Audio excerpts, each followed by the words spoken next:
perkuatan timbunan menggunakan geotekstil menjadi salah satu upaya yang efektif. Bahan ini berbentuk lembaran tekstil polimer yang lolos air, dipilih untuk meningkatkan stabilitas tanah dasar, mencegah pencaburan tanah lunak dengan perkerasan, dan mengurangi deformasi secara merata. Nah, di kesempatan kali ini kelompok 2 akan menjelaskan atau akan memaparkan tentang analisis timbunan dengan perkuatan geotekstil menggunakan menggunakan perangkat lunak Plaxis 2 dimensi. Tujuan dari penelitian kita kali ini yang pertama itu mengidentifikasi karakteristik tanah di lokasi konstruksi, terus yang selanjutnya menentukan tinggi timbunan, tinggi kritis timbunan. Selanjutnya, menentukan kebutuhan geotekstil yang akan dipakai untuk konstruksi timbunan ini. Terus, selanjutnya, menganalisis mekanisme dan tingkat daya dukung tanah yang dipengaruhi oleh beban-beban berat di atasnya menggunakan perangkat lunak plastis.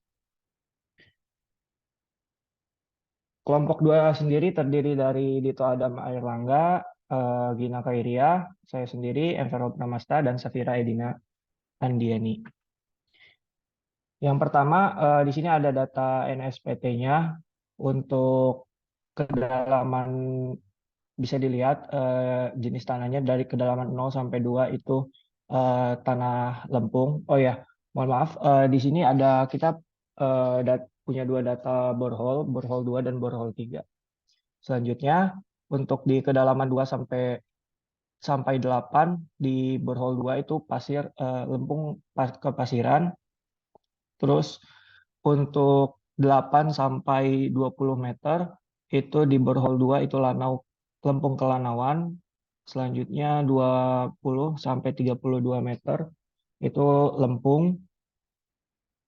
32 sampai 40 itu lempung berkerikil. Itu di borehole yang kedua. Untuk borehole ketiga 0 sampai 2 itu lempung, 2 sampai 4 itu lempung pasiran, 4 sampai 20 itu lempung Lanawan, 20 sampai 38 itu lempung, 30 sampai 38 sampai 40 itu lempung berkerikil. Data laboratorium bisa dilihat ada di masing-masing borehole itu diambil 3 UDS di kedalaman UDS yang di borehole 2 UDS pertama diambil di kedalaman 4 meter, UDS kedua diambil di kedalaman 12 meter, dan yang ketiga itu di 20 meter. Di borehole ketiga, UDS pertama itu diambil di kedalaman 8 meter, kedua di 24 meter, dan ketiga di 40 meter. Untuk data-data lebih lengkapnya dapat dilihat pada tabel berikut. Selanjutnya, data tanah timbunan. Gamma ansatnya itu 18 kN per meter kubik. Gamma satnya itu 19 kN per meter kubik. Terus modulus elastisitasnya itu 17.240 kN per meter kubik. Motion ratio-nya 0,35. Kohesinya 6 kN per meter persegi. Sudut geser dalamnya 24 derajat dan I-nya 0 derajat. Spesifikasi geotekstil. Geotekstil yang kita gunakan di sini adalah Miravi PET, high strength, woven polyester. Propertiesnya dia jenisnya PET 400, strength ultimate-nya itu 400 kN per meter, areanya itu 1000 meter persegi. Baik, selanjutnya berikut merupakan stratigrafi tanah yang dihasilkan dari borehole 2 dan borehole 3. Terdapat 5 lapisan tanah. Yang pertama yaitu stiff clay, lapisan kedua soft to medium sandy clay, lapisan ketiga soft to medium silty clay, lapisan keempat very stiff clay, dan lapisan kelima hard gravelly clay. Next. Nah, dari stratigrafi yang sebelumnya itu didapat parameter-parameter tanah dasar pada masing-masing lapisan. Berikut merupakan parameter tanah dasar pada lapisan tanah ke-1 dan ke-2. Terdapat beberapa data parameternya sebagai berikut. Next. Nah, selanjutnya parameter tanah dasar pada lapisan tanah ketiga. Next. Dan yang terakhir ini parameter tanah dasar pada lapisan tanah keempat dan tanah kelima. Selanjutnya yaitu menghitung timbunan kritis. Tinggi timbunan kritis ini dapat dihitung dengan rumus seperti pada layar, di mana untuk data-datanya atau parameter-parameternya itu terdapat CU, sudut geser dalam, NC, SF, dan gamma. Untuk NC-nya ini didapat dari tabel NC yang ada di sebelah kanan dengan melihat sudut geser dalamnya. Nah, karena di sini sudut geser dalamnya itu sebesar 7,75 derajat, maka dilakukan interpolasi, sehingga didapat nilai NC-nya 7,545. Dengan memasukkan parameter-parameter tersebut, didapat tinggi timbunan kritisnya yaitu sebesar 5,78 meter. Dan untuk tinggi timbunannya itu 5 meter, sehingga tinggi timbunannya itu sudah lebih rendah atau lebih kecil dari tinggi timbunan kritisnya. Next. Selanjutnya yaitu perencanaan geotekstil. Yang pertama yaitu menghitung kuat-tarik geotekstil. Sebelum kita menghitung kuat-tarik geotekstil itu, kita menghitung terlebih dahulu kuat-tarik izin dari geotekstilnya atau T allow dengan rumus T ultimate dibagi dengan SF, di mana T ultimate atau kuat-tarik ultimate-nya ini didapat sesuai dengan spesifikasi geotekstil yang digunakan. Sedangkan untuk SF ini merupakan faktor reduksi dengan nilai-nilai seperti pada layar, sehingga didapat T allow atau kuat tarik izinnya sebesar 106,667 kN per meter. Kemudian dihitung nilai E atau nilai modulusnya dengan rumus T allow dibagi A dikali elongasi, dengan elongasinya ini sebesar 20% dan A-nya 1000 meter persegi, sehingga didapat nilai E-nya yaitu 0,533. Kemudian kita dapat mengetahui nilai kuat tarik geotekstilnya ini atau EA-nya ini sebesar 533,33 kN per meter. Next. Selanjutnya adalah kontrol stabilitas internal untuk perencanaan geotekstil. Hal pertama yang akan ditentukan ialah jarak pemasangan antar lapisan geotekstil yang disimbolkan dengan SV. SV dihitung dengan cara membagi kuat tarik izin geotekstil dengan tegangan horizontal dikalikan SF. Tegangan horizontal yang diterima diakibatkan oleh gaya akibat tanah dan gaya akibat beban luar. Perhitungan dilakukan pada tiap lapis tanah timbunan dan didapatkan SV pakai sebesar 1 meter. Oleh karena itu, digunakan satu lapis geotekstil per lapisan timbunan. Next. Selanjutnya adalah panjang geotekstil. Panjang geotekstil ini terdiri dari LR, yaitu panjang geotekstil di depan bidang longsor, LE, yaitu panjang angkur, dan LO atau panjang overlapping. Next. Dari perhitungan ini didapatkan panjang geotekstil sepanjang 3 sampai dengan 5 meter pada setiap lapisannya. Next. Selanjutnya adalah stabilitas eksternal, di mana dalam stabilitas eksternal ini perlu dilakukan kontrol terhadap geser, guling, dan daya dukung. Next. Ini data-data yang diperlukan dalam menghitung stabilitas eksternal. Yang pertama ialah kontrol terhadap guling. Panjang yang digunakan untuk perhitungan ini ialah L kecil pada perhitungan sebelumnya, yaitu 3 meter.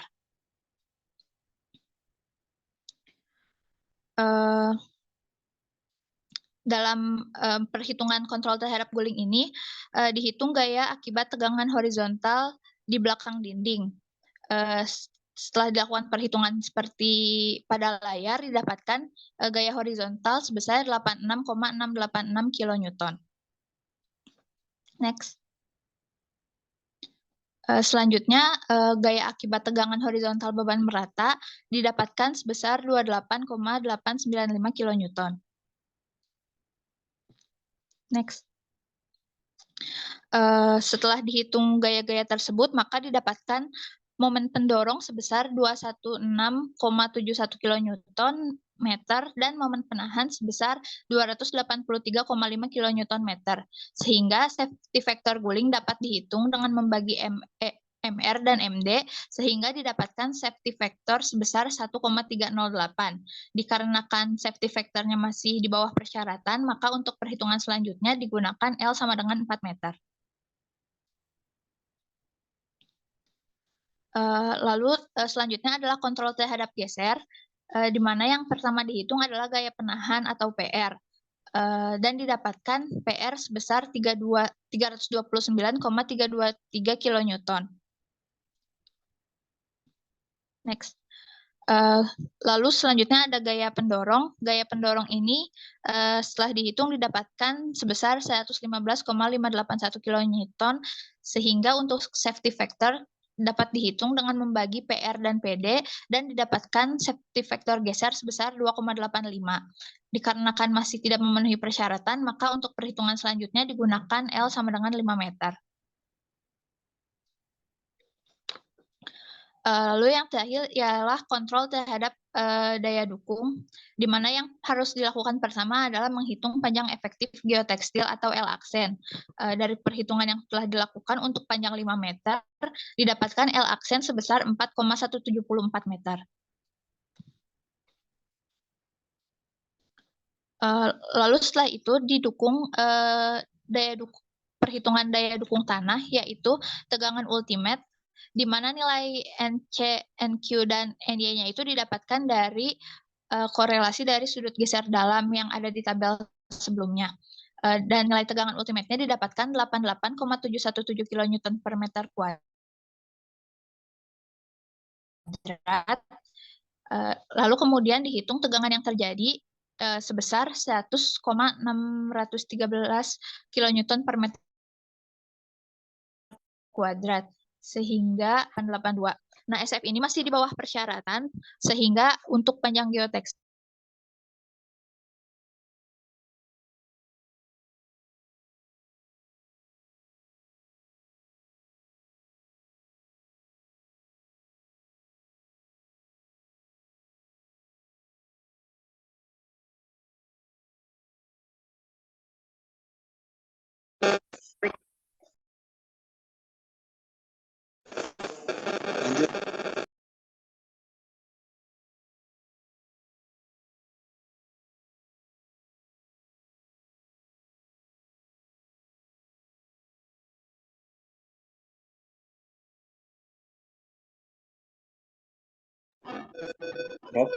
Lanjut.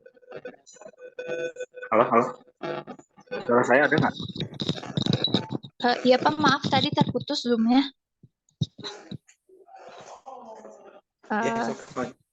Ya dilanjutkan untuk perhitungan untuk ini dicoba dulu untuk L18 meter, lalu dilakukan perhitungan seperti sebelumnya. Next. Sehingga setelah dihitung seperti sebelumnya dengan L18 meter, didapatkan SF sebesar 1,202, di mana SF telah memenuhi persyaratan, sehingga untuk geotekstil digunakan panjang 18 meter.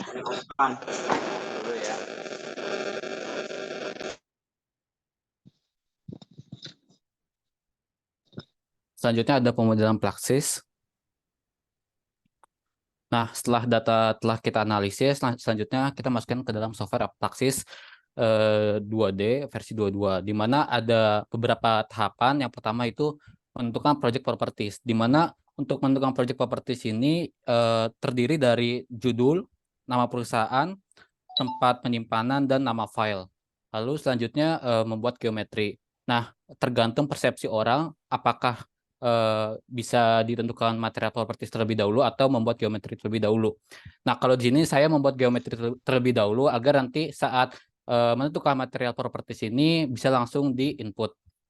Nah, untuk membuat geometri ini untuk timbunan kita yaitu lebarnya itu 35 meter.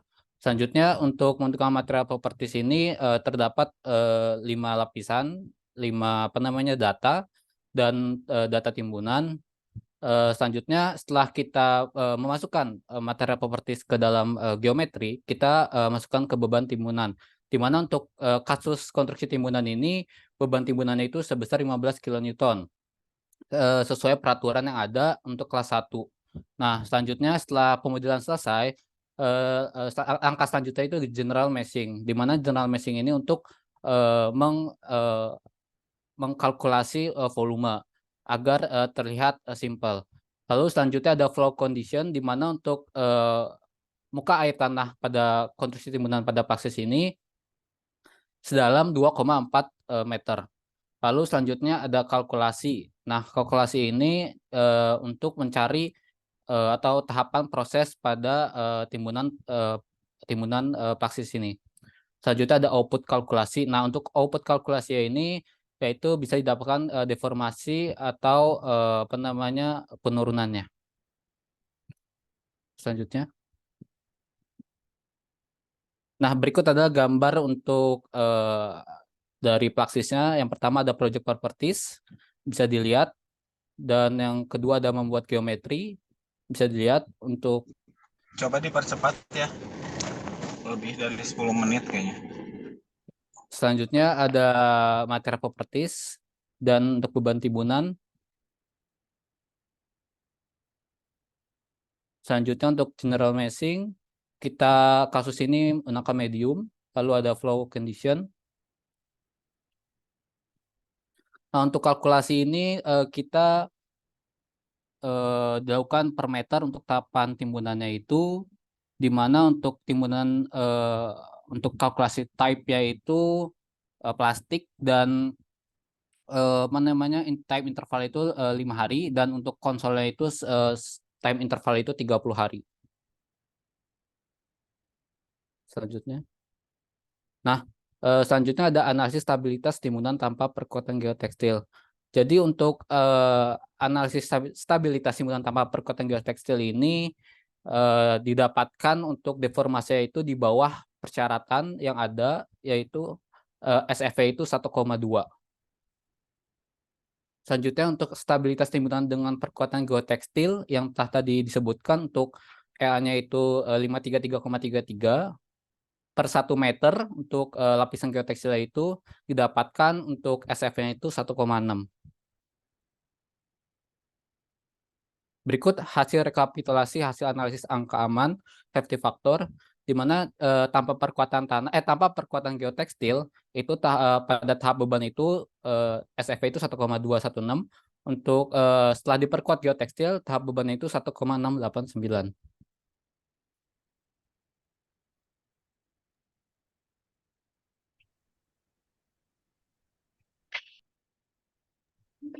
Selanjutnya kesimpulan yang pertama itu parameter tanah di tanah dasar ditentukan melalui pengujian SPT dan pengujian laboratorium dengan mengambil 6 dari 2 borehole.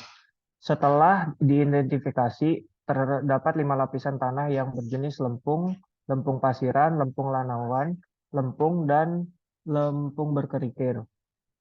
Yang kedua, setelah dilakukan perhitungan, didapatkan tinggi kritis timbunan sebesar 5,87 meter.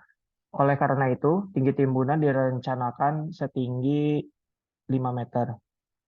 Yang ketiga, kebutuhan geotekstil direncanakan dengan memperhitungkan stabilitas internal maupun stabilitas eksternal timbunan.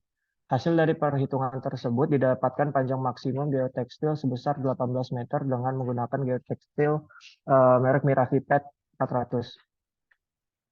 Yang selanjutnya, pemodelan timbunan dilakukan dengan memodelkan terlebih dahulu tanah dasar sesuai stratigrafi yang telah dibuat, lalu diberi lapisan sand mat sebagai alas untuk timbunan. Penimbunan dimodelkan secara bertahap sebanyak 5 tahap, dengan masing-masing tahap setinggi 1 meter. Yang terakhir, analisis stabilitas menunjukkan angka keamanan sebesar 1,216 untuk timbunan tanpa perkuatan, 0,689 untuk timbunan dengan perkuatan geotekstil. Karena nilai syarat aman timbunan tanah adalah SF lebih besar dari 1,5, maka dapat disimpulkan bahwa timbunan tersebut memerlukan perkuatan dengan menggunakan geotekstil. Sekian presentasi dari kami. Jika ada pertanyaan, kami persilahkan.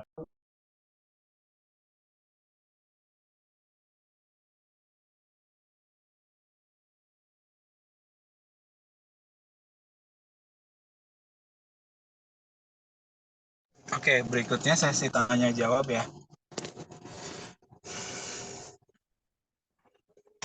Bentar. Siapa aja ini teh kelompoknya teh?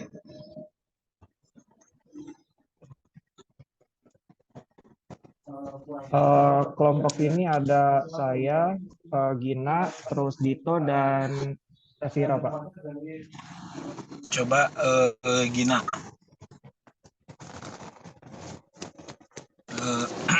Gina coba jelaskan spek spek geotekstil yang digunakan. Jenis geotekstil yang kamu masukkan itu ke Plaxis itu geotekstil jenis apa dan kenapa harus pakai yang itu? Kan ada Oh ya Pak, baik. geotekstil woven, non woven, terus ada yang bisa geogrid gitu. Nah, Baik yang Pak. kamu masukkan yang mana, speknya seperti apa, memodelkan di Plaxisnya seperti apa?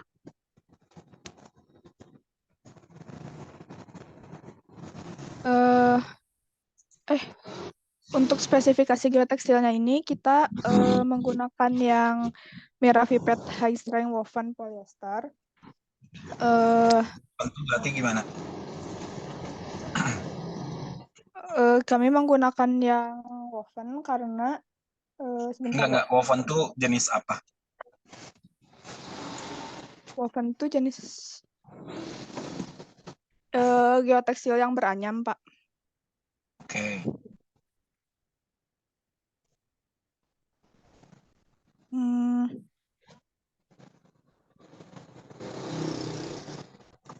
Kenapa digunakan yang woven? Karena untuk yang non woven itu biasanya lebih digunakan untuk yang drainase atau yang mengalirkan air. Maka kita menggunakannya yang woven.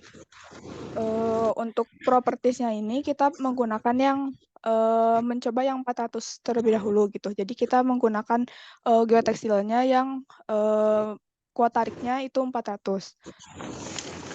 Kemudian untuk di Plaxisnya kita membuat material lagi Pak, material dari geotekstilnya itu, terus kita memasukkan nilai kuat tarik geotekstilnya.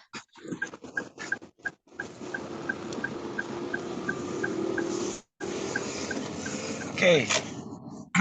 Cukup. Baik Pak. Jawaban yang cukup bagus.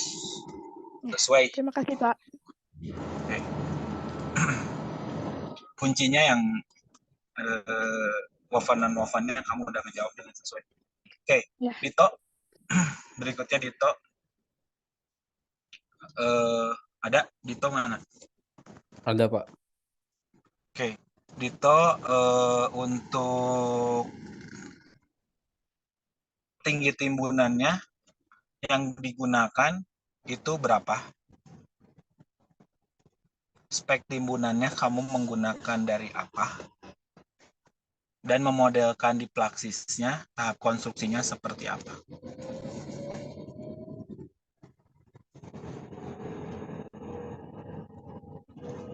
Izin Pak untuk tinggi timbunan ini dari pencarian dari tinggi kritis timbunan ya Pak.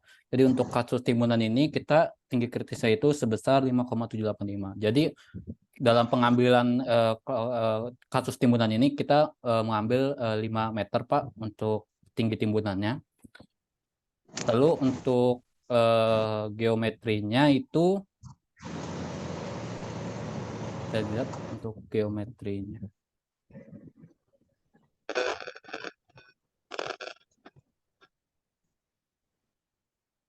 Nah, Pak, izin Pak untuk pemodelan dalam Plaxis geometrinya ini. Jadi untuk tinggi timbunannya ini 5 meter dan lebarnya itu 35 meter, Pak. Jadi untuk sebelum timbunannya itu dibuat, pemodelan itu dilakukan material sandbag terlebih dahulu, Pak. Jadi seperti itu, Pak. Material sandbag itu maksudnya apa?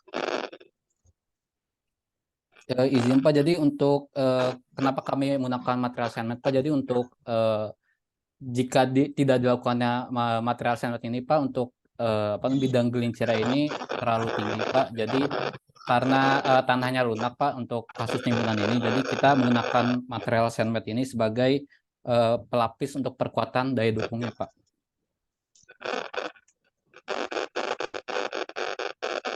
Ditempatkan di mana sandwich? Di Itu maksudnya tanah, timbunan atau di antara timbunan dan antara timbunan dan tanah dasar? di antara timbunan dan tanah dasar Pak. Nah, fungsinya sandwich-nya apa? Sebagai untuk faktor daya dukung Pak untuk sandwich-nya ini agar SF-nya itu naik Pak. Dan bidang gelincirnya itu tidak terlalu dalam Pak.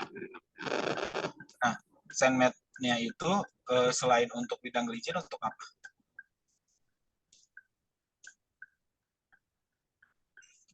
Sebagai alas Pak untuk pemisah antara timbunan dan tanah dasar Pak.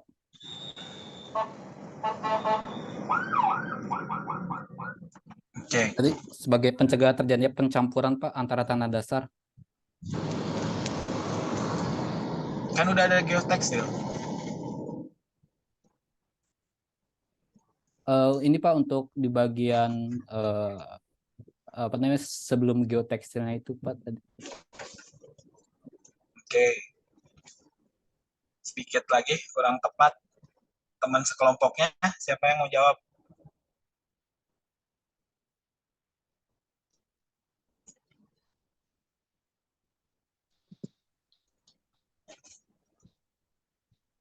Sebagai alas timbunan Pak supaya Siapa yang jawab? Safira Pak, Ya. Terus? supaya ada pemisah gitu, ada separator di antara tanah dasar dan tanah timbunan. Ya itu tadi yang udah dijelaskan sama Dito, separator. Selain itu.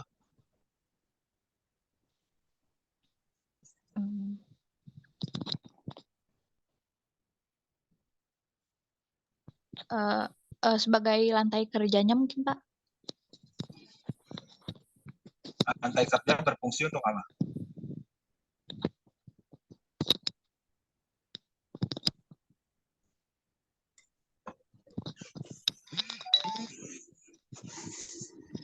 Gimana, Safira?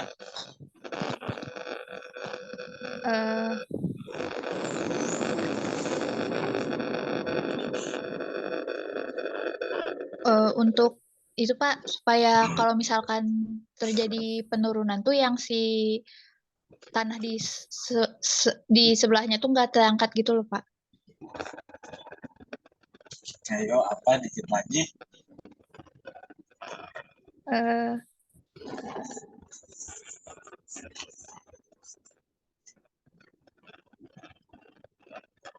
Siapa satu lagi kelompoknya? Farel Pak. Ya, Farel apa? Kalau menurut saya sih kayak fungsi pasir itu tadi kayak unstamping sih kalau misalkan di pondasi apa. Jadi dia buat apa namanya dasar si struktur yang ada di atasnya gitu Pak.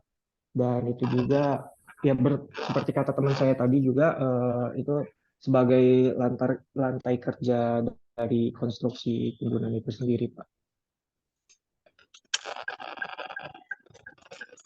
Waduh, ini 3 orang nih. Dikit lagi.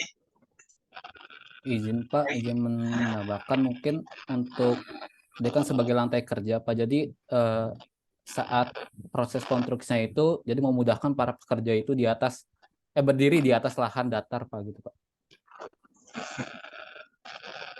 Dia pakai papan aja bisa nggak? Untuk berdiri aja pekerja.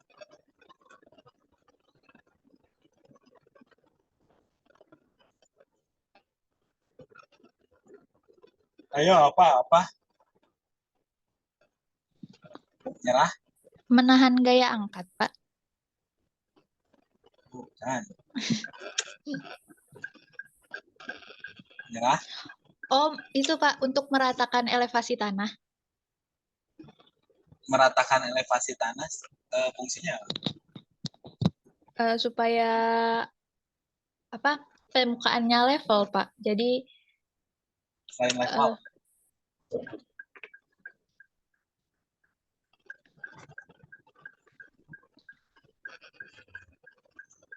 Merah.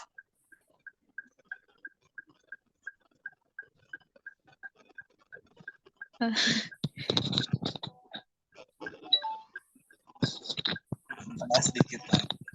Nah ya, meratakan beban timbunan. oh iya Pak. Ya Allah kalian. Kan itu sen itu selain untuk pemisah separator antara tanah asli lunak dengan tanah timbunan di atasnya, selain itu meratakan beban timbunannya di atasnya gitu. Jadi beban tuh diharapkan tersebar merata gitu. Jadi kalau ada penurunan itu ya diharapkan nggak jomplang gitu. Nah itu selain itu juga ketika nantinya beban timbunan diterapkan di atasnya, pasti kan air pori itu keluar. Kalau misalnya tidak dipakai sen, nanti lewat jalurnya mana? Karena permeabilitasnya sen lebih tinggi daripada tentu.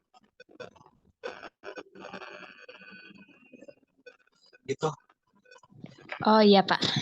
Ya, baik Pak. Terima kasih. Dikit lagi ya. Oke. Kelompok berikutnya. Oke, makasih untuk yang geotekstil. Kelompok berikutnya lereng. Ya, terima kasih Pak. Terima kasih Pak. Sebelumnya saya tutup dulu presentasi dari kelompok 2. Kami akhiri. Lebih dan kurangnya kami mohon maaf. Assalamualaikum warahmatullahi wabarakatuh.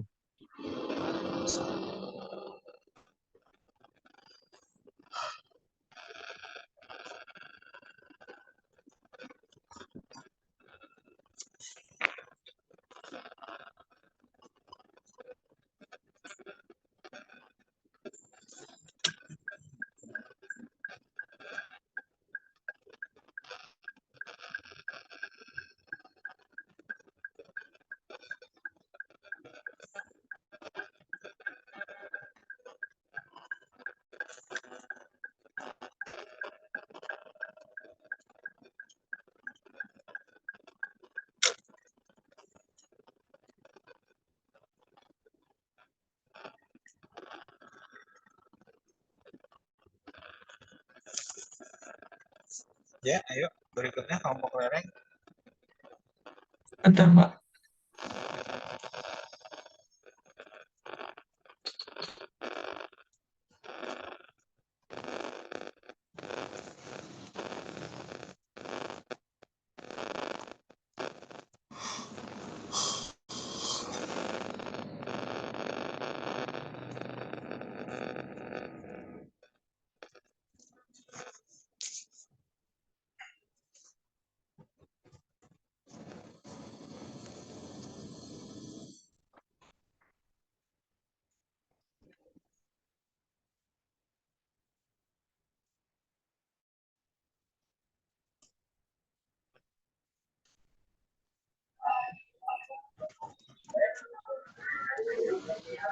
Assalamualaikum warahmatullahi wabarakatuh.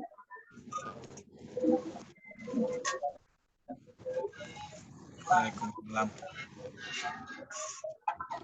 Ini kelompok 6 Suaranya kecil.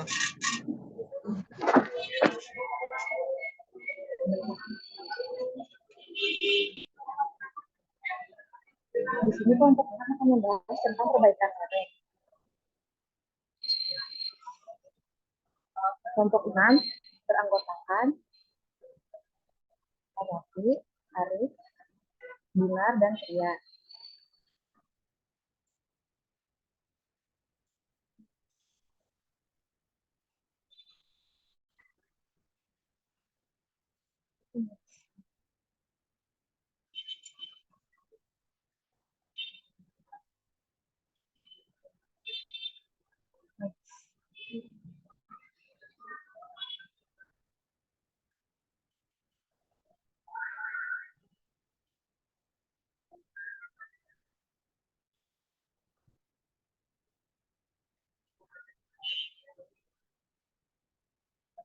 Next, Arif.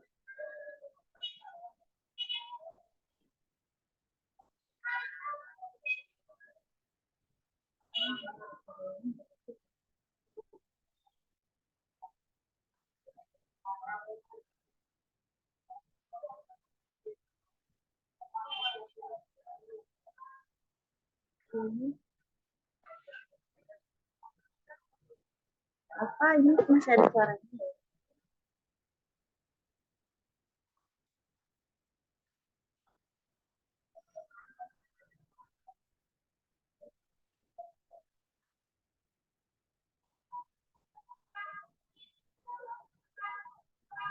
Arif, boleh. Next.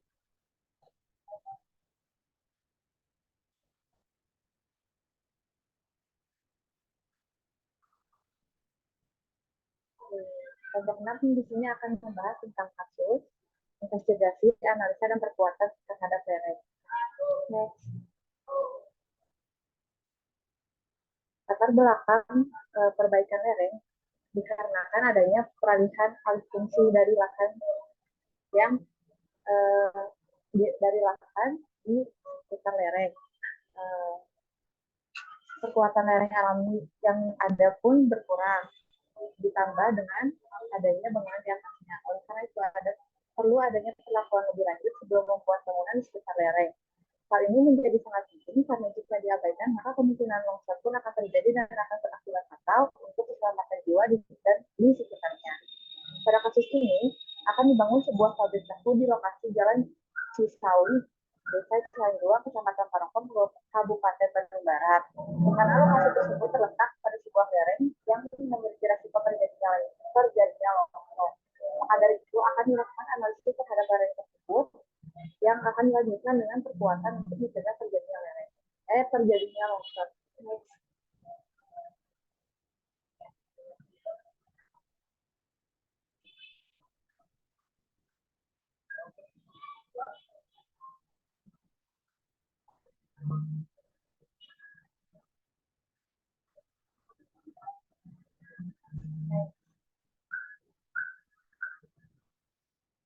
Standar acuan yang digunakan oleh kelompok 6 untuk mengatasi lereng yaitu SNI 8460 2017 tentang persyaratan perencanaan geoteknik, kemudian ada SNI 031997 sampai 1995, kemudian ada kumpulan korelasi parameter geoteknik dan fondasi Kementerian Pekerjaan Umum dan Perumahan Rakyat.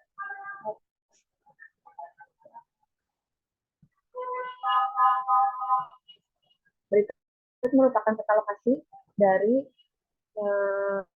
tinjauan yang kelompok 6 ambil.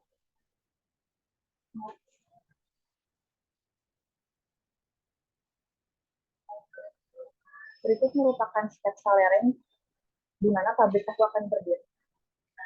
Next. Kemudian akan dilanjutkan oleh rekan saya.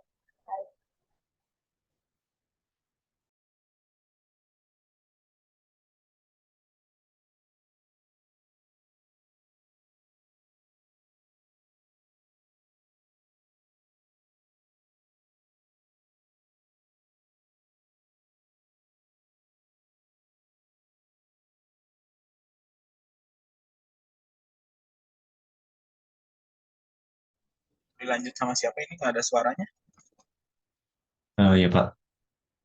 Untuk selanjutnya yaitu beban konstruksi dan alat berat. Jadi dalam analisis ini beberapa beban yang diperhitungkan adalah beban dari alat berat ketika proses pembangunan, kemudian beban hidup serta beban mati akibat berat pabrik itu sendiri. Nah, dalam perhitungan ini berat dihitung secara sederhana dengan melakukan pengukuran volume terhadap komponen yang ada di dalam pabrik. Contohnya seperti mesin penggilingan, bak penyimpanan tahu, dan sebagainya. Selain itu, perhitungan beban hidup mengacu pada SNI 1727-2020. Kemudian untuk alat berat, merupakan satu unit alat drop hammer dengan estimasi berat 1,5 ton.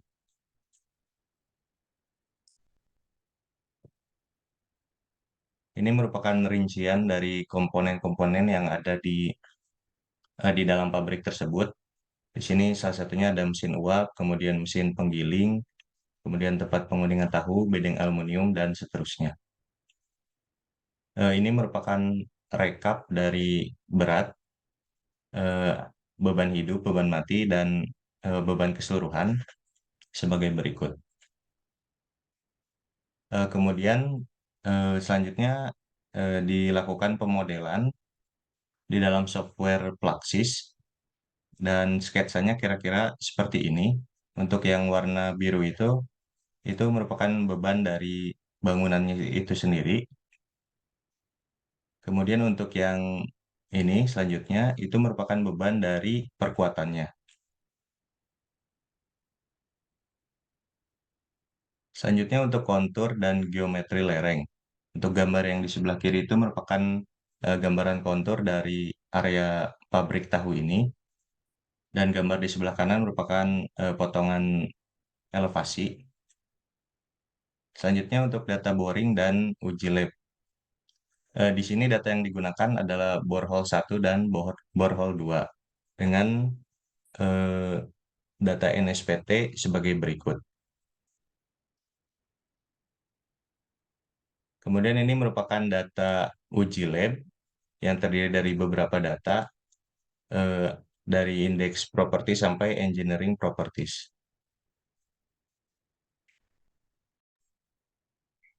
Baik, selanjutnya ini merupakan data stratigrafi tanah, di mana data ini diperoleh dari data bor 1 dan data bor 2, di mana pada kedalaman 2 sampai dengan 4 meter, berdasarkan data bor 1 ini memperoleh nilai NSPT yaitu 4,5, dan pada data bor 2 pada kedalaman 2 sampai dengan 5 meter, ini diperoleh nilai NSPT yaitu 5 dengan jenis tanah lanau, karakteristik tanah yaitu coklat kehitaman dengan konsistensi lunak sedang.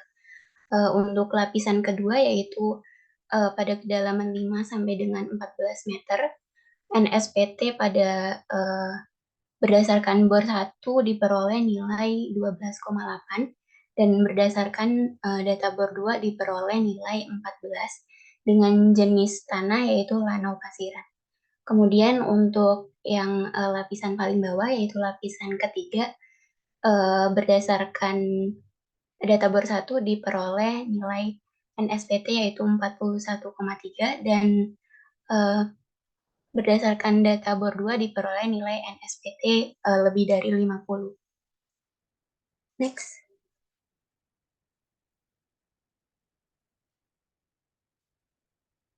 Jadi berdasarkan data stratigrafi yang sudah saya sampaikan sebelumnya, ini dibagi menjadi 3 bagian tanah, 3 lapisan tanah, yaitu yang pertama soft soil, yaitu SE1, di mana data parameter tanah ini kami peroleh dari hasil korelasi serta data lab yang sudah disampaikan rekan saya sebelumnya. Next. Ini merupakan data parameter tanah lapisan kedua, yaitu MOR kolom 1. Dan selanjutnya,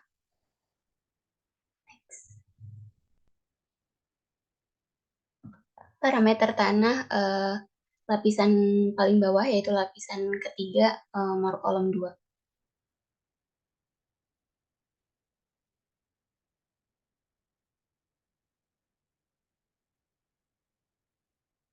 Berikut merupakan gambar kondisi existing normal, di mana pada tahap ini kondisi existing atau tanpa adanya perkuatan lereng, di mana di sini beban bangunan diberi pada puncak lereng, namun tanpa adanya perkuatan. Next. Sehingga diperoleh nilai keamanan yaitu 1,275, di mana nilai ini sangat kurang ya, di mana sesuai dengan SNI 8460 2017 tentang persyaratan perancangan geoteknik, di sini angka keamanan harus lebih dari 1,5, maka lereng dapat dinyatakan belum aman dan perlu dilakukan perkuatan seperti pada tahap setelah ini.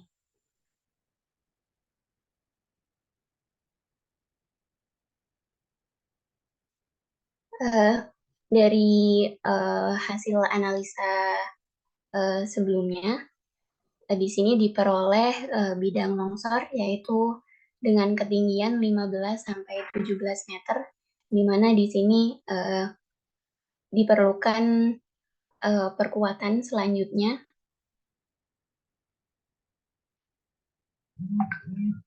Oke, next.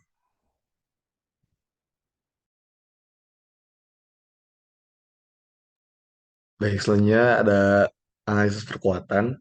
Di sini dibagi menjadi beberapa tahap, dikarenakan untuk metode pelaksanaannya sendiri itu dimulai dari dasar lereng, ke bidang miring lereng, dan ke puncak lereng.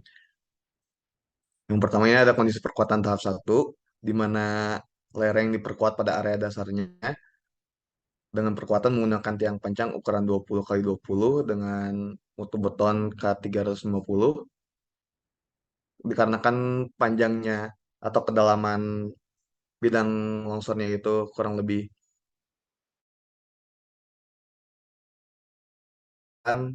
dengan minimal sepanjang kedalaman 24 meter. Ini dengan tahap 1 pada dasar lereng. Next.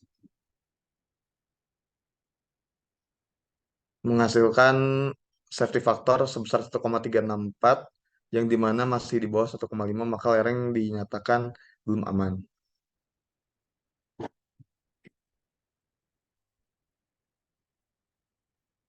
Lanjut ke kondisi perkuatan tahap 2, di mana lereng diperkuat pada bidang miringnya, dan setiap perkuatan atau tahapan konstruksi perkuatan itu digunakan beban konstruksi sebesar 16 kN per meter persegi. Dengan hasil safety factor sebesar 1,564, ini bisa dinyatakan aman, namun akan dilakukan simulasi pengujian apabila langsung dibangun sebuah pabrik. Bisa dilanjut ke tahap selanjutnya. Ini apabila pada saat tahap 2 langsung dilanjut ke konstruksi pembangunan pabrik, di mana di puncak lereng itu akan dibangun sebuah pabrik dan dikenai beban bangunannya itu sendiri sebesar 16,6 kN per meter persegi. Dengan hasil safety faktornya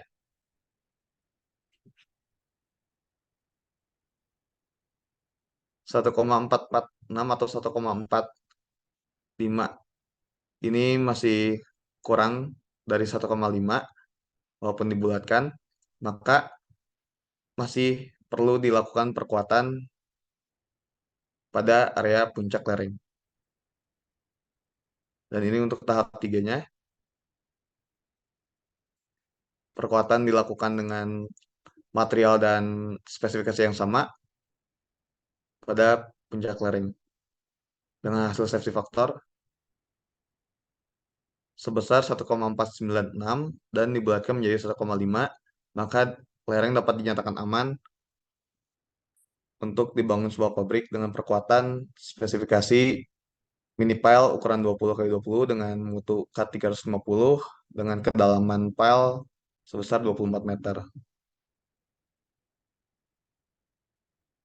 Lanjut.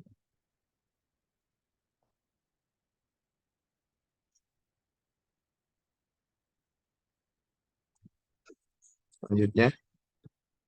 Lanjut lagi. Untuk hasil analisa perkuatan didapatkan perkembangan safety factor sebagai berikut. Dengan awal pada saat kondisi existing dan diujikan apabila langsung dibangun itu sebesar 1,275 safety faktornya, dan setelah dilakukan perkuatan dan pembangunan didapatkan 1,491 safety faktornya.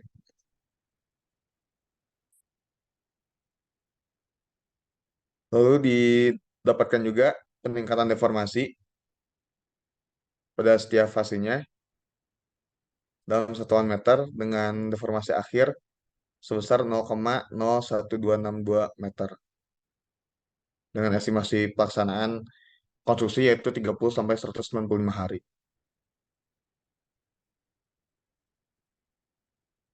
Sekian yang dapat kami sampaikan, kurang lebihnya mohon maaf. Barangkali ada yang ingin ditanyakan, dipersilahkan.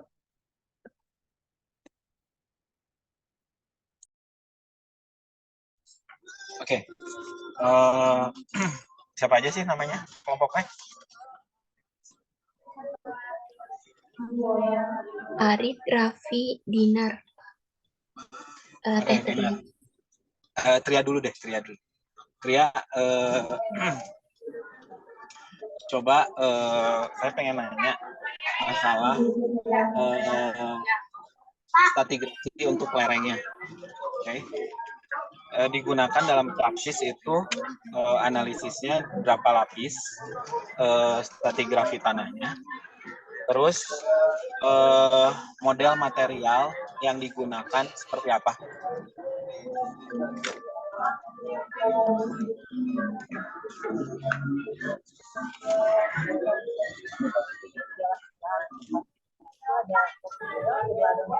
Suaranya kurang jelas, ya.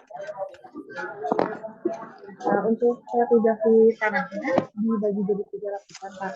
Yang pertama itu yang kedua ada pertama ada soil dengan NSPT 4,5 dan sampelnya.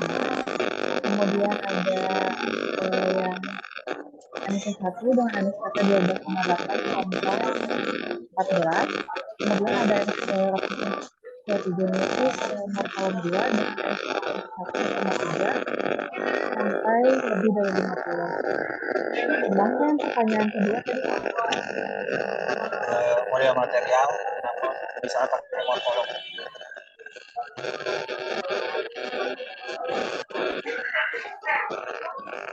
Ya, apa?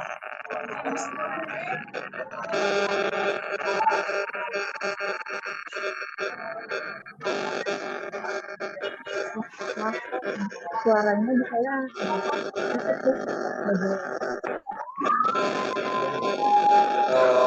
Kenapa menggunakan material modelnya morkolom? Kenapa nggak hydrogen soil atau lainnya?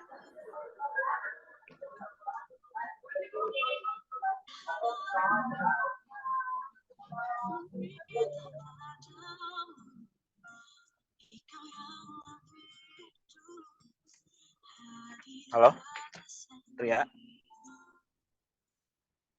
Bisa dijawab sama yang kelompok anggotanya yang lain, coba dibantu. Untuk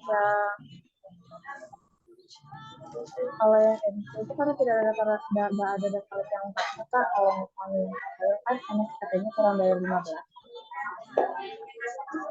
Enggak. Bukan alasan ke SPT. Coba yang lain.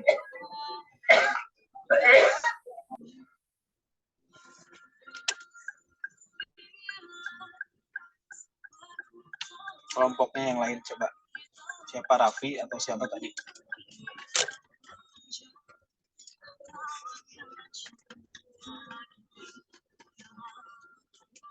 Izin nambahin, Pak.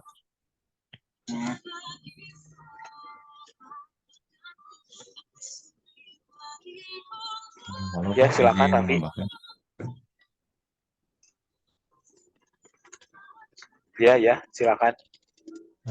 Untuk dasar pemilihan antara soft soil dan morkolom itu juga bisa dilihat dari jenis tanahnya, Pak. Bisa diklasifikasikan gitu. Bisa dilihat di sini untuk karakteristik tanahnya. Dia di lapisan pertama lanau, kemudian lanau pasiran dan tanah keras.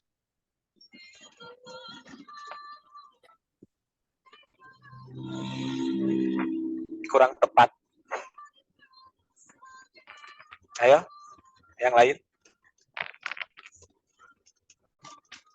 Izin menjawab, Pak. Untuk penggunaan pemodelan dengan apa? Silakan. Dengan MC dan SS itu selain berdasarkan NSPT dan jenis tanah, itu cenderung karena ketersediaan data, Pak. Apabila memang datanya lengkap dan ada undisturbed sampel hasil uji labnya, maka kami gunakan SS. Tapi kalau misalkan memang tidak ada dan menggunakan korelasi atau pendekatan, maka menggunakan MC, Pak. Bukan. Saya kan udah nerangin waktu di kelas, masa lupa? Pada studi kasus lereng loh ini. Kenapa MC model, Markolom model? Kenapa pakai teori Markolom? Satu lagi siapa? Anggota kelompoknya? Dinar. Siapa? Dinar, Pak. Ya, coba Dinar. Apa?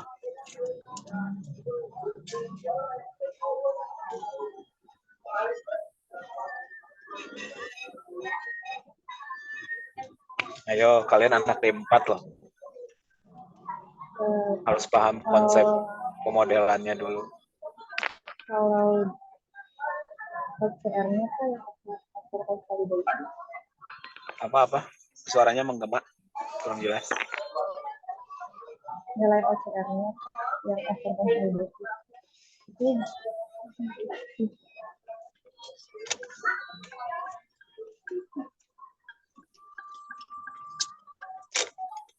Dah, nyerah? Nilai OCR-nya Mungkin nilai dari nilai elastisitasnya. Iya, kenapa elastisitas? Jadi apabila jenis tanah yang kan untuk tanah lapisan Ini paling siapa yang bawah jawab? itu, Ini Dinar. iya. benar, Pak. Jadi untuk lapisan tanah yang paling bawah itu nilai elastisitasnya cenderung tidak elastis seperti itu, Pak. Makanya di dalam klasifikasi ini termasuk tanah keras atau dalam kategori tanah morkolam seperti itu. Masih kurang tepat. Oke. Ada lagi?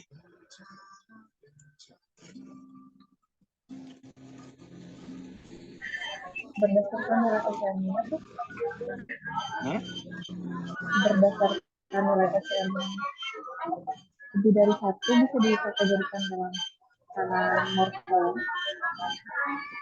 Ya, kalau lebih dari satu bisa dikategorikan morkolom. Kenapa?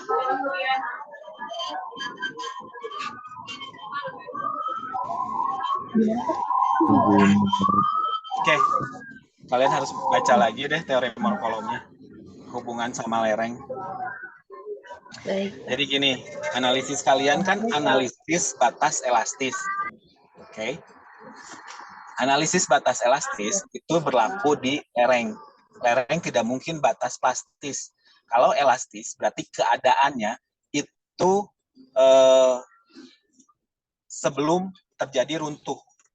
Makanya ketika lereng itu, ketika analisis, biasanya batas elastis ditandai dengan kalau di lapangan itu sudah terjadi retakan, sudah terjadi di mahkota lereng ada tapal kuda dan lain hal. Itu masih batas elastis. Tapi ketika batas plastis yang kalian gunakan berarti batas runtuh. Nah, analisis yang kalian gunakan dengan batas runtuh itu kesalahan besar. Berarti kalian menganalisis ketika kondisi sudah runtuh. Itu pakai hardening model soil. Gitu. Nah, untuk batas elastis, berarti kan yang cocok adalah teori morkolom. Karena morkolom, parameternya semua di batas elastis. Bukan di batas plastis. Itu kan yang saya jelaskan di kelas. Kenapa CV-nya CV morkolom? Terus kalian kan plotkan kalau dari data lab itu menggunakan plot morkolom, bukan plastis, batas plastis. Karena morkolom di batas elastis. Gitu. Kalau subsoil itu udah jelas khususnya untuk tanah-tanah lunak. Nggak mungkin dong di lereng ada tanah lunak. itu kan nggak mungkin.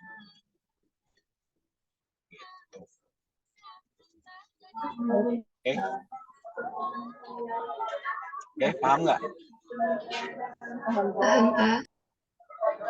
Ya, itu makanya didalami lagi teorinya ya tentang batas elastisnya kolom. Soalnya itu teori basic kok untuk analisis lereng. Oke, selanjutnya pertanyaan selanjutnya ini di kelompok kalian siapa aja yang jawab terserah. Dari hasil analisis plaksis yang kalian gunakan, kedalaman bidang gelincirnya di berapa? Terus kalian gunakan perkuatan apa sampai kedalaman berapa perkuatan? Izin menjawab, Pak. Oke.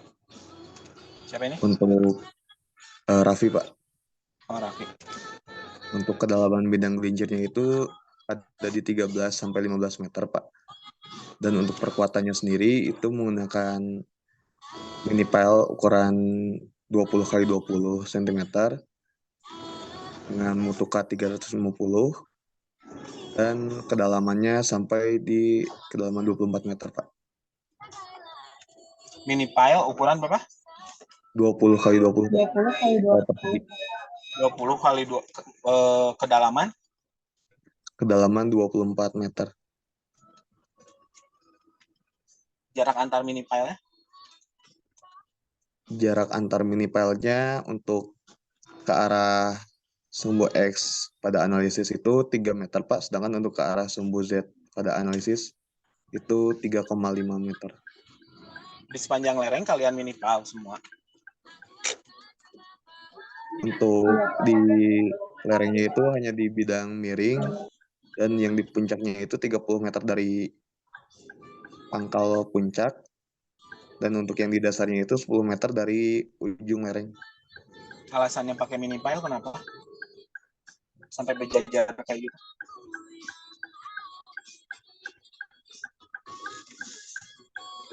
Kenapa nggak pakai shoulder pile di bagian ujung kaki?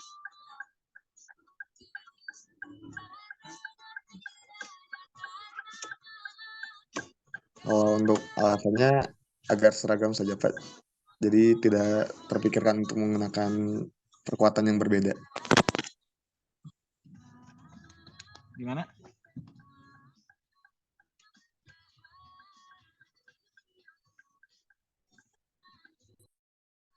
Halo? Alasannya agar seragam saja, Pak. Dan tidak terpikirkan untuk membuat perkuatan yang berbeda. Enggak, kalian tuh ya memang sih ya nggak apa-apa sih perencana awal harus, tapi kalian kan anak RPL ya, kalian udah kerja loh, udah bisa metode pelaksanaan lah minimal. Itu penggunaan mini pile kalian pakai di lereng, metode konstruksinya yang susah. Memang secara hitungan itu SF-nya naik bagus gitu ya,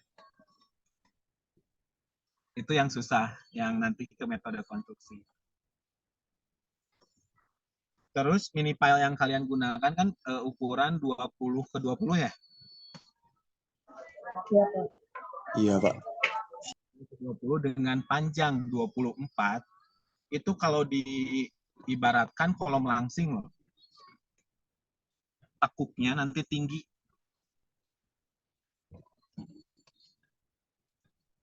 Jadi sedangkan gaya tanah itu lateralnya tinggi. SF-nya jadi berapa sebelum sama setelah di mini pile? Sebelumnya 1,2, Kak. Kemudian setelah melakukan perkuatan jadi 1,41.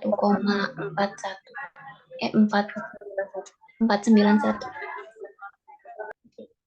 1,2 tuh berarti sebenarnya mah nggak longsor kan? Korea SNI kan? Betul nggak? Mengalami longsor, Pak. 1,2, SF 1,2 mah enggak. Iya, belum, Pak. Kalau di bawah 1 longsor. Tapi kalau Iya Pak, 1,2 betul. itu tidak memenuhi kriteria SNI. Kalau kriteria SNI kan 1,5. Baik, Pak. SNI perancangan geoteknik 8640 gitu. Yang kodenya 8640 2017. Itu di situ kan ada di pasal 3.5 di tabel berapa gitu, di situ ada kriteria perencanaan lereng itu 1,5 untuk data yang memadai. Kalau yang datanya masih kurang, 1,25 data yang memadai, 1,5 untuk data yang kurang, misalnya data SPT dan lain hal kan, sedangkan data kalian cukup ya. Nah, untuk kegempaan itu 1,1. Nah, kalau misalnya analisis awal kalian 1,2, sebenarnya nggak longsor, tapi tidak memenuhi kriteria SNI. Gitu. Oke, berarti kalian ingin menaikkan kriteria sebenarnya, bukan perkuatan. Nah, coba perbaiki 2 alternatif lagi. 1, kalian bentuk lereng itu menjadi trap. Kedua, pakai solder pile di ujung kaki.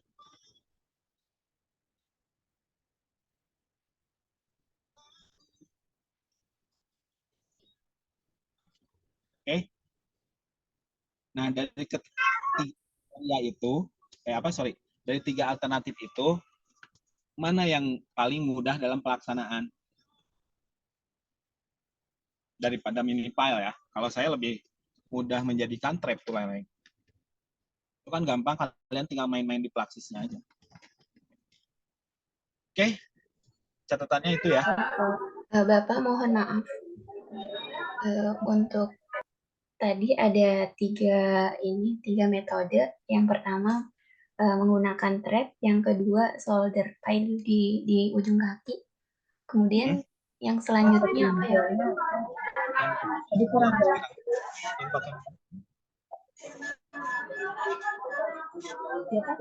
Bagaimana?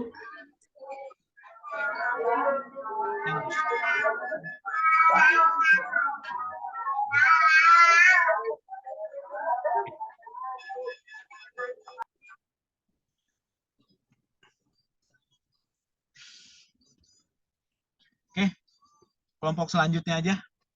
Berapa kelompok lagi nih? Pak izin bertanya Pak sebelumnya, mohon maaf. Hmm. Untuk metode perkuatan lereng dengan trap itu maksudnya di shotcrete Pak? Di trap, di kayak tangga. Oh, ya baik Pak. Itu kan mengurangi beban dan akhirnya mengurangi tekanannya untuk di bidang gelincirnya. Izin bertanya juga Pak, itu digali saja Pak atau dipakai beronjong kayak gitu Pak? Coba gali dulu aja, nanti tambahkan shotcrete. Tapi kan shotcrete di situ nggak bisa memodelkan. Oh iya, baik Pak. Terima kasih baik Pak. Gitu. Jadi kalau kalian bikin perencanaan itu, pikirkan, kan kalian tuh anak politeknik ya, jadi pikirkan yang applicable gitu di lapangannya tuh, yang mudah dan yang dengan cost yang rendah. Jadi saya harapkan di mata kuliah ini tuh kalian tuh bisa menerapkan ilmu lapangan, apalagi nih RPL ya, kalian ilmu lapangan kalian dengan teknik perencanaan berbagai model kasus-kasus soil gitu, tanah. Itu aja sih sebenarnya. Oke, ada pertanyaan lagi?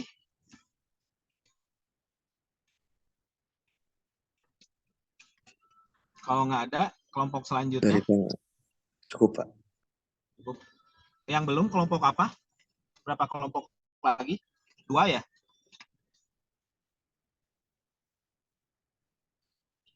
Betul Pak, 2 kelompok lagi. Apa? 2 kelompok lagi Pak. 2 kelompok lagi ya? Yang likuifaksi sama yang stabilitas tanah ya?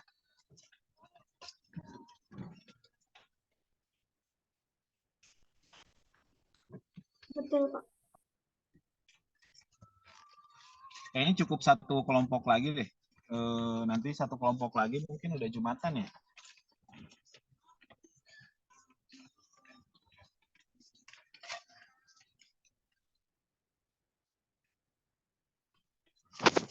Yang itu dulu deh, likuifaksi dulu aja.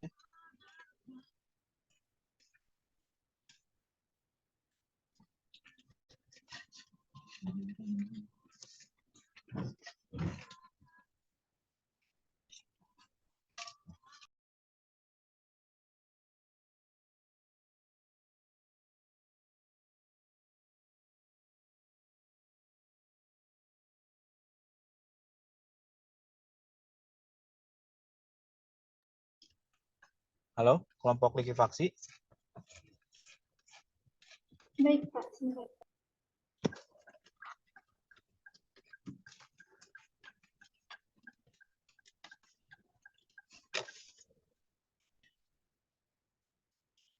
Kalian ini presentasinya sih pada kelamaan tiap kelompok.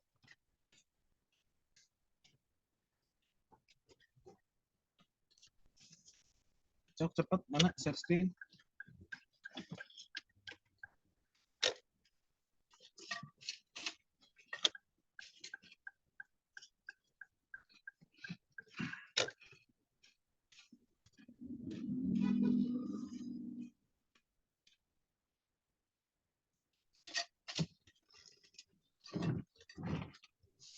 Assalamualaikum warahmatullahi wabarakatuh.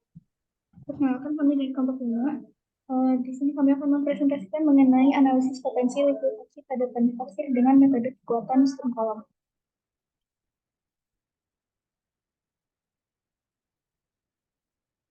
Kelompok 5 ini beranggotakan saya Dion Tiket dan rekan saya Mariana Rizky, Ida Amalia, dan Putri Lutfiah. Selanjutnya mengenai dasar teori, likuifaksi merupakan kondisi tanah berbukit halus yang kehilangan kekuatannya karena terjadinya gempa yang menyebabkan tekanan air meningkat. Getaran gempa ini tersebut dengan waktu yang sangat cepat membuat tanah bertransformasi dari solid menjadi cair. Lalu untuk faktor penyebab terjadinya likuifaksi ini, yang pertama nilai relatif density tanah yang besar, lalu umur deposit tanah yang semakin tua, lalu muka air yang semakin mendekati permukaan tanah, lalu tanah yang dengan gradasi partikel yang seragam, lalu menurunnya tekanan kekal tanah, lalu intensitas gempa juga sangat berpengaruh terhadap potensi terjadinya likuifaksi tanah. Selanjutnya mengenai kuat geser tanah yang merupakan gaya tahanan internal yang bekerja persatuan luas massa untuk menahan keruntuhan atau kegagalan sepanjang bidang runtuh dalam massa tanah tersebut. Dan nilai kuat geser tanah ini berbeda-beda untuk setiap jenis tanah. Selanjutnya metode evaluasi likuifaksi berdasarkan pengujian SPT. Yang pertama metode CSR. Metode CSR ini menggunakan rumus seperti pada di layar. Lalu selanjutnya menghitung metode CSR yang didapatkan menggunakan rumus seperti pada di layar. Selanjutnya menghitung safety factor dengan membagi hasil dari CSR dibagi dengan CSR yang nantinya dilakukan perhitungan untuk mencari nilai probabilitas likuifaksi seperti rumus di pada layar. Selanjutnya mengenai metode perkuatan dengan sistem kolom berdasarkan FNI 8460/2017, sistem kolom ini merupakan perbaikan tanah dengan cara pemadatan getar pada kedalaman tertentu atau deep predator compaction. Nah, perbaikan tanah ini umumnya digunakan pada tanah berbukit kasar karena lapisan tanah yang didominasi oleh tanah berbutir halus dapat mengurangi efisiensi pemadatannya. Lalu ada pun parameter pada perkuatan stone column ini, yang pertama diameter, di mana diameternya berkisar antara 800 sampai 1500. Lalu kedalamannya ini ditentukan berdasarkan sejauh mana kedalaman tanah yang harus diperbaiki. Lalu untuk patternnya, biasanya patternnya ini berbentuk segi 6 atau segi 4. Selanjutnya spasi, yang dimana dalam proses desain stone column ini berbeda satu tempat yang lainnya bergantung pada kondisi masing-masing lokasi. Lalu untuk material pengisi, ini agregat yang biasa dipakai adalah gravel dengan diameter 6-40 mm. Lalu untuk diameter ekvivalennya, ini tergantung dari untuk nilainya ini tergantung dari patternnya, yang dimana untuk triangular ini menggunakan DE-nya 1,05, lalu untuk square patternnya 1,13. Lalu untuk replacement ratio, ini menggunakan rumus seperti pada layar, yang dimana pada perhitungan air ini nantinya akan menghitung nilai AS, yang nilai AS ini tergantung dari pola si stone column-nya. Selanjutnya untuk rumus dengan perkuatan stone column menggunakan, yang pertama ada menggunakan metode Rieber. Rumusnya seperti pada di layar, yang dimana nantinya akan mendapatkan nilai CSR yang baru. Lalu metode selanjutnya menggunakan metode Best and Martin, yang dimana nantinya pada metode ini akan mendapatkan nilai CSR dan CRR yang baru, yang nantinya juga akan dihitung safety faktornya dengan rumus yang sama, di mana CRR dibagi dengan CSR yang syaratnya tidak boleh lebih dari 1,5. Lalu selanjutnya untuk data pengujian tanahnya, lokasi pengujiannya di Universitas Syah Kuala Darussalam Banda Aceh dengan jenis pengujian SPT dan UDS. Lalu kedalaman muka air tanahnya sepanjang 2 meter. Dan berikut gambar untuk borehole 1 dan borehole 2-nya. Dan berikut untuk hasil dari uji lapangan berupa nilai NSPT pada borehole 1 dan borehole 2 yang dilakukan hingga kedalaman 30 meter. Krisdayanti terus. Yang lain mana? Untuk selanjutnya, Pak. Dan berikut untuk uji laboratorium pada borehole 1 dan borehole 2-nya. Untuk materi selanjutnya akan dilanjutkan oleh rekan saya. Baik, selanjutnya di sini ada analisis dari likuifaksi. The next. Yang pertama, di sini untuk analisis potensi dari likuifaksi ini terbagi menjadi 2 proses perhitungan. Yang pertama itu proses perhitungan untuk nilai rasio dari tegangan siklik atau CSR atau cyclic stress ratio, dan yang kedua itu ada nilai rasio tahanan siklik atau CRR. Yang pertama, kita akan menghitung dari CSR terlebih dahulu. Pada proses perhitungan dari CSR, pertama kita menghitung tegangan efektif tanah. Di sini karena ada 2 borehole, maka untuk tiap lapisan tanahnya itu dihitung sebagai salah satu contoh perhitungan dari tegangan efektif tanah. Di sini kami akan menjelaskan mengenai perhitungan pada lapisan pertama di borehole 1. Untuk tegangan efektif tanah dengan rumus seperti pada layar didapatkan untuk lapisan tanah 1 pada borehole 1 didapatkan tegangan efektifnya sebesar 33,894 kN per meter persegi. Selanjutnya untuk perhitungan tegangan efektif tanah lapisan 2 pada borehole 1 dan seterusnya sampai dengan borehole 2 dilakukan menggunakan rumus yang sama. Kemudian setelah menghitung nilai tegangan efektif tanah, yang kedua adalah menghitung nilai koreksi dari NSPT. Untuk menghitung nilai korelasi NSPT ini diketahui data sebagai berikut. Yang pertama, hammer yang digunakan itu adalah automatic hammer dengan nilai CE sama dengan 0,8. Kemudian diameter lubang yang digunakan yaitu 100 milimeter, yaitu dengan nilai CB 1. Kemudian yang ketiga, panjang rod yang digunakan adalah 3 meter dengan nilai CR-nya sama dengan 0,75. Dan yang keempat, sampel yang digunakan adalah sampel standar, maka nilai CS-nya adalah 1. Kemudian untuk nilai PA-nya sama dengan 100 kN per meter persegi. Contoh perhitungan nilai korelasi NSPT ini untuk lapisan pertama pada borehole 1 seperti pada layar, digunakan rumus seperti terlampir dan didapatkan nilai koreksi dari NSPT N160 ini adalah senilai 23,023 untuk lapisan pertama pada borehole 1. Kemudian untuk lapisan selanjutnya pada borehole 1 dan borehole 2 digunakan rumus yang sama. Kemudian selanjutnya adalah menghitung koefisien tegangan reduksi atau RD. Untuk menghitung koefisien tegangan reduksi ini diketahui data-datanya ada dua, yaitu kedalaman untuk lapisan pertama itu adalah 2 meter, kemudian untuk nilai magnitud gempanya adalah senilai 9,3 skala Richter. Nah, untuk perhitungan koefisien tegangan reduksi digunakan rumus seperti pada PowerPoint. Pertama, dihitung dulu untuk nilai alfa pada kedalaman tersebut, kemudian untuk betanya juga pada kedalaman tersebut, kemudian baru dihitung nilai dari koefisien tegangan reduksinya. Selanjutnya, untuk perhitungan RD pada lapisan selanjutnya dari BH1 dan BH2 digunakan rumus yang sama. Kemudian yang keempat adalah menghitung magnitude scaling factor atau MSF. Untuk menghitung nilai MSF ini digunakan MW sama dengan 9,3.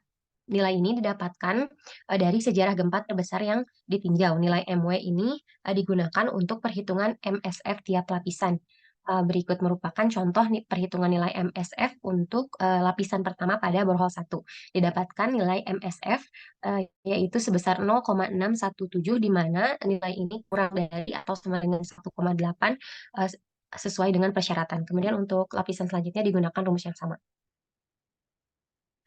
Selanjutnya, untuk perhitungan yang kelima, ada perhitungan faktor koreksi nilai dari CSR.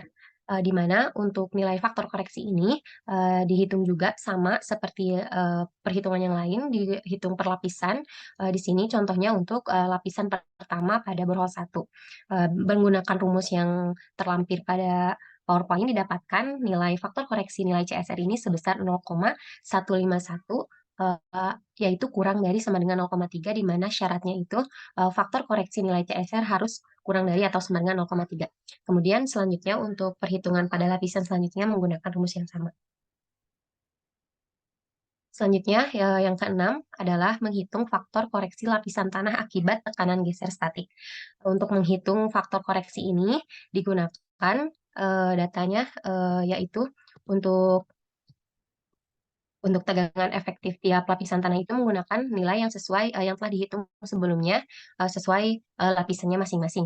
Kemudian untuk nilai PA-nya yaitu sebesar 100 kilopascal. Hitungan faktor koreksi lapisan tanah ini dilakukan pada kedua titik bor sama seperti yang lain. Kemudian untuk contoh perhitungannya seperti pada PowerPoint menggunakan rumus tersebut. Kemudian setelah dihitung, hasil yang didapatkan adalah 1,1 kurang dari atau sama dengan 1,1, di mana nilai ini memenuhi persyaratan untuk lapisan pertama pada BH pertama. Ayo. Ya, Pak.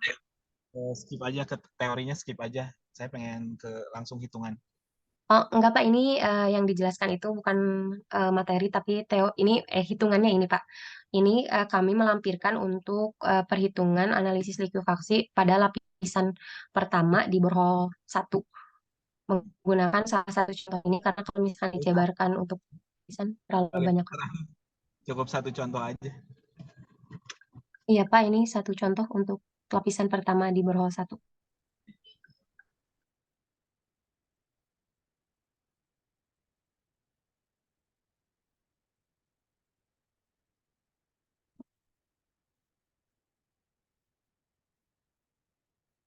Mungkin akan saya percepat saja untuk perhitungannya. Untuk penjelasannya di sini angka terakhir yaitu menghitung cyclic stress ratio-nya. Menggunakan rumus terlampir untuk lapisan pertama pada titik borehole 1 didapatkan nilai CSR yaitu sebesar 0,579. Kemudian untuk lapisan selanjutnya digunakan rumus yang sama. Yang kedua di sini ada perhitungan untuk parameter CRR atau cyclic resistance ratio. Yang pertama adalah menghitung delta N1 60 CS. Untuk perhitungan ini juga digunakan harus dihitung pada setiap lapis di setiap titik bor. Menggunakan rumus yang terlampir didapatkan untuk nilai delta N1 60 CS pada lapisan pertama di titik borehole 1 didapatkan nilainya sama dengan 0. Kemudian untuk lapisan selanjutnya digunakan rumus yang sama. Kemudian yang kedua, ada menghitung nilai N1 60 CS menggunakan rumus terlampir untuk lapisan pertama pada titik borehole 1 didapatkan nilai sebesar 23,123. Kemudian yang terakhir, menghitung cyclic resistance ratio-nya menggunakan rumus yang terlampir untuk lapisan pertama pada titik borehole 1 didapatkan nilai sebesar 0,252. Kemudian setelah menghitung CRR dan CSR, di sini kita harus menghitung safety factor. Dalam perhitungan nilai safety factor ini digunakan nilai CSR dan CRR yang telah dihitung sebelumnya untuk tiap lapisan. Nilai CSR dan CRR untuk tiap lapisan ini berbeda-beda. Kemudian menggunakan rumus di mana SF sama dengan CRR dibagi dengan CSR untuk lapisan pertama pada titik borehole 1 didapatkan nilai safety factor sebesar 0,434, di mana nilai ini kurang dari 1 dan dari hasil perhitungan ini menunjukkan bahwa tanah ini memiliki potensi untuk likuifaksi. Perhitungan untuk setiap lapisan pun digunakan rumus yang sama dan nanti akan ditarik kesimpulan. Selanjutnya ini merupakan rekapitulasi dari perhitungan safety factor untuk setiap lapisan pada masing-masing titik borehole. Kemudian yang terakhir di sini ada probability of liquefaction atau PL. Perhitungan nilai PL ini dilakukan pada setiap lapisan, sama halnya dengan perhitungan sebelumnya, dengan tujuan untuk mengetahui apakah tanah tersebut memiliki potensi terjadinya likuifaksi. Nah, untuk mengetahui apakah tanah tersebut memiliki potensi likuifaksi atau tidak, di sini ada syarat yang harus dipenuhi, yaitu nilai PL tidak boleh lebih dari 0,85 atau 0,85 kurang dari sama dengan PL. Nah, untuk contohnya di sini perhitungan PL untuk lapisan pertama pada titik borehole 1 didapatkan nilai PL-nya sebesar 0,98, di mana nilai ini lebih besar daripada 0,85. Maka dapat ditarik kesimpulan pada titik pertama di borehole 1 ini, pada lapisan pertama di borehole 1 ini berpotensi likuifaksi atau almost certain it will liquefaction. Nah, untuk rekapitulasinya dari perhitungan setiap lapisan pada kedua titik borehole ini adalah sebagai berikut.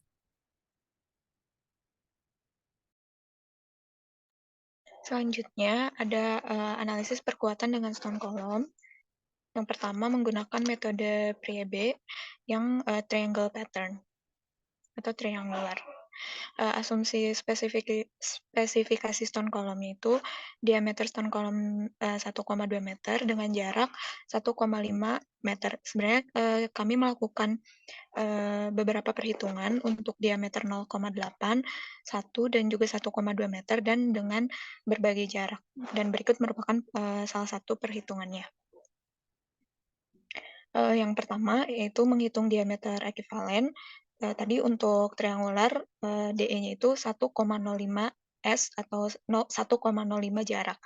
Didapatkan diameter ekuivalennya seperti di layar, lalu dihitung unit sel areanya. Didapat unit sel areanya 1,948 meter persegi dan dihitung juga luas penampang stone column. Didapat 1,13 sekian meter persegi. Selanjutnya menghitung replacement ratio, itu replacement ratio-nya itu AC dibagi A didapat 0,58. Lalu menghitung koefisien tekanan tanah lateral aktif pengisi stone column dengan asumsi sudut geser untuk stone column itu 45 derajat, didapatkan KAC-nya itu 0,172. Lalu menghitung initial improvement factor dengan memasukkan nilai AR dan juga KAC-nya, didapat initial improvement factornya 9,331. Selanjutnya menghitung rasio luasan akibat kompresi pada kolom. Ini dimasukkan KAC juga new nolnya plus minus sekian. Nanti didapat nilai 31,395 dan 0,580. Nah, nilai ini diambil nilai yang positif dan juga terkecil sehingga diambil rasio luasan akibat kompresi pada kolomnya itu 0,58.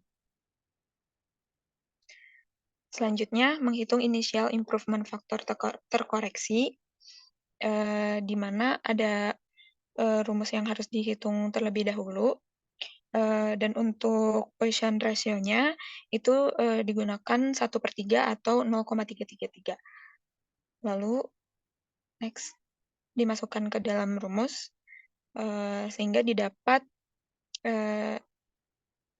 nilai improvement ratio terkoreksinya itu 20,577. Selanjutnya, menghitung reduksi nilai CSR, itu alfanya itu sama dengan 1 dibagi nu 1 sama dengan 0,049 sehingga didapat CSR terreduksinya itu 0,028. Lalu dihitung di setiap kedalaman di BH1 dan BH2 dan cek safety faktornya yaitu CRR dibagi CSR aksen dan memenuhi di setiap kedalaman. Selanjutnya untuk square pattern, perbedaannya hanya di diameter. Selanjutnya, ya, diameter ekuivalen yaitu DE-nya itu 1,13 jarak, itu didapatkan 1,659. Dilakukan perhitungan seperti sebelumnya, lalu didapat next nilai alfanya itu 0,077 dan CSR terreduksinya itu 0,044. Lalu dicek terhadap safety faktornya, CRR dibagi CSR aksen, ternyata untuk square pattern di kedalaman tertentu ada yang tidak oke, sehingga untuk metode Priebe ini sementara diambil dengan diameter 1,2, jarak 1,5, dan dengan pattern triangular.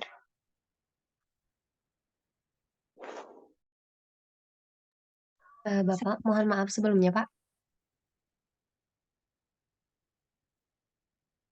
Pak, Ya.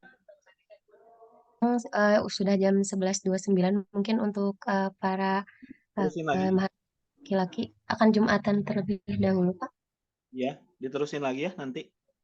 Iya, Pak. Jam berapa kira-kira?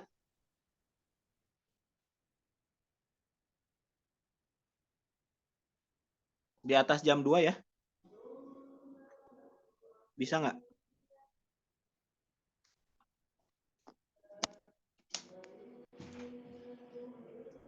Halo? Di atas jam 2 bisa nggak? Atau nanti KM-nya ngubungin saya ya? Dilanjut lagi jam berapa?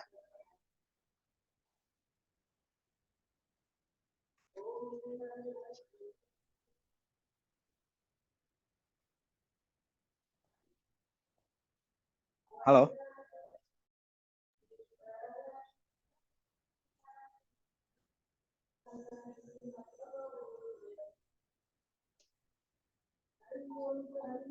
Boleh, Halo? Pak. Jam 2 juga. Halo? Gimana? Boleh, Pak, untuk jam 2. Ya, nanti KM-nya hubungin lagi saya ya. Jadinya jam. Oke. Nanti kita lanjut. Saya tutup dulu. Assalamualaikum warahmatullahi wabarakatuh. Waalaikumsalam.